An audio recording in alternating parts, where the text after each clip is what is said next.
Marek Gudiak, televízia Markíza. Smútok detí, ktoré vám ukážeme, by nezvládol hocikorý dospelák. Mnohé pochovali rodičov, alebo si nemôžu kúpiť to, čo potrebujú. V letnom tábore pri Zvolene však pustili starosti z hlavy. Vyvádzali, súťažili a bláznili sa. Vyskúšali si dokonca aj prácu hasičov.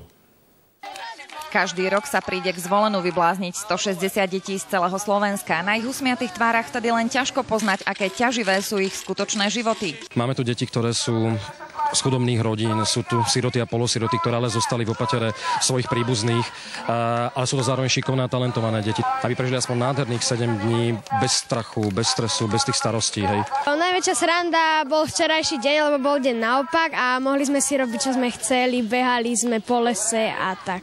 Tábor má už 12-ročnú tradíciu a deti doň vyberajú starostovia, primátori obcí a miest či riaditelia škôl. Letný oddych pre deti pripravilo občianske združenie Štvorlistok deťom. Každý týždeň sem prídu za nami hasiči, policajti, ideme na výlet k vojakom, prichádzajú záchranári, vozíme sa na motorových člnoch po priehrade. Snažíme sa im pomôcť aj po tej materiálnej stránke. Prišli sem kukláči a vlastne sme s nimi, nám tu ukazovali zbranie, potom nám ukazovali univerzálny kľúč. Páči sa mi tu aj prostredie a hlavne priehrada. Mix, mix, mix, mixáci na to majú, oni každý poklad nájdu.